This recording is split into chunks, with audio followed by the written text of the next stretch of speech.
साहब ये तिगड़ी का नाच नचाएगा, ये जो सुप्रीम कोर्ट की शफीक साहब बात कर रहे हैं।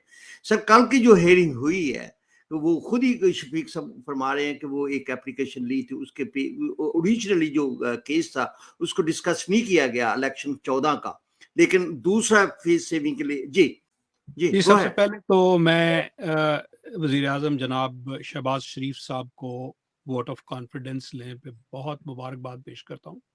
जी और ये एक जो उनकी कामयाबी की एक पहली सीढ़ी है, जी। और इसके पीछे बहुत सारे मुहर्रकात हैं जिसका हम फिर बाद में जिक्र करेंगे।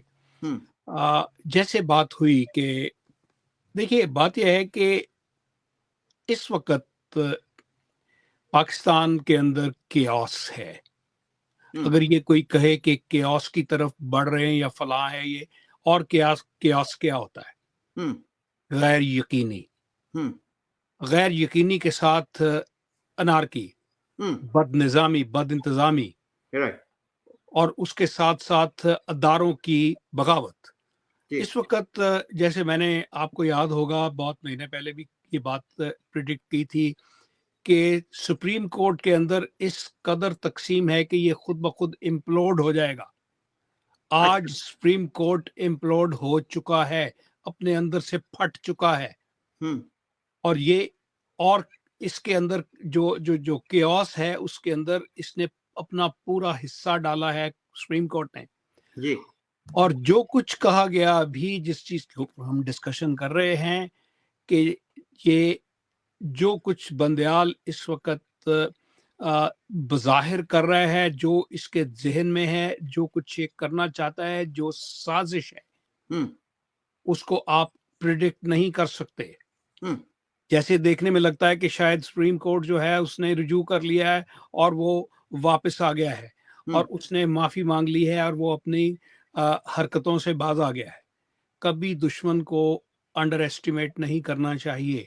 हम्म और कल मैंने जजों की जो जो बातें सुनी, जो उनकी बॉडी लैंग्वेज के मुतालिक जो कुछ सुनने में आया, कि वो प्रिटेंड कर रहे थे, दो जज, खामोश रह के। हम्म कल की जो जो उनकी कोर्ट की प्रोसीडिंग्स हैं, उनको अगर आप एनालाइज करें तो उसमें सिर्फ बंदयाल साहब एक बीमारी का एक, मैं तो उसे बहाना कह रहे हैं।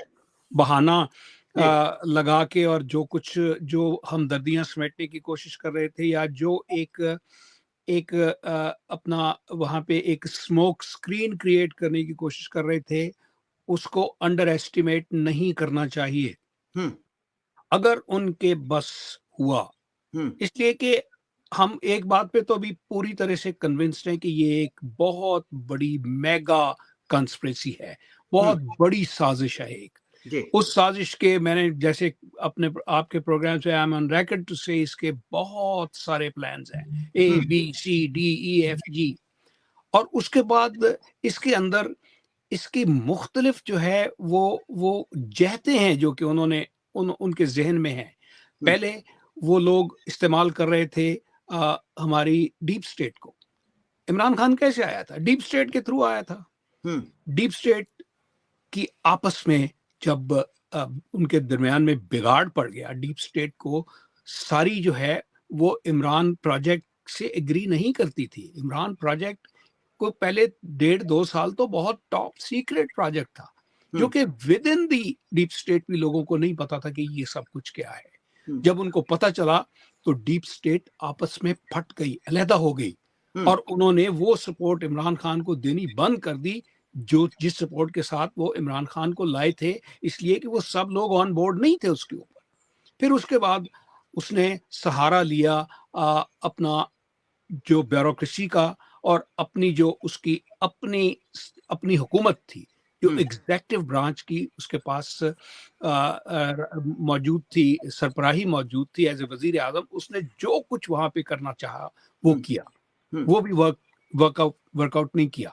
हम्म उसके बाद फिर उसने जो एक उनका मुआहिदा था साकिब निसार के साथ, हम्म कि जुडिशरी को भी इस पर्पस के लिए, इस साजिश के लिए इस्तेमाल किया जाएगा, हम्म उन्होंने टोटली जो है सारा काम जो है वो जुडिशरी के हवाले कर दिया। हम्म और जजेस ने ये कहा जी, will do it better than you were depending on.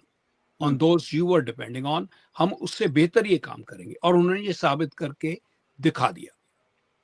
आज जजेस टोटली जो है वो विड्रॉ नहीं कर गए वो अपने उस प्लान से। जो पिछले दिनों के अंदर हमने ऑडियोज सुनी, और खास तौर पे इस सारी प्लान का जो सरगना है, अगर इजाजत से मैं बात मेरी डिसकंटिन्यू करिए। इस सारी साजिश का सबसे बड़ा सरगना जो कमांडर इन चीफ है वो साकिब निसार है। साकिब निसार की जो उसकी जो वो ऑडियो पकड़ी गई, उसके बाद सारा प्लान सामने आ गया। और सारे प्लान को देखने बाद जनाब मोहतरम मुफ्ती अपना मौलाना फजलुर रहमान साहब ने जो एक आगाज किया इस सारे इस हमले के जवाब का, इस काउंटर अटैक का, उन्होंने जो जवाब शुरू किया अपनी स्टेटमेंट के बाद, आज उसके नतीजे के अंदर आप देखिए हमारी पार्लियामेंट ने जो काम किए उससे हमारी पॉलिटिकल पावर जो है वो रिस्टोर होनी शुरू हो गई। उस पॉलिटिकल पावर के रिस्टोर होने से आपने देखा कि हमें वोट ऑफ कॉन्फिडेंस मिल गया वापस। और उसके बाद आगे और क्या होने वाला है वो अल्लाह जानता है, क्या होगा परसों या कल। लेकिन आप ये कभी भी ना सोचिए कि जो जुडिशरी का उनका जो महाज है उसके ऊपर उन्होंने विड्रॉ कर लिया या उन्होंने उसको वो वहां पे वो रुजू कर लिया और वो वापस चले गए, ऐसा नहीं हुआ। ठीक है।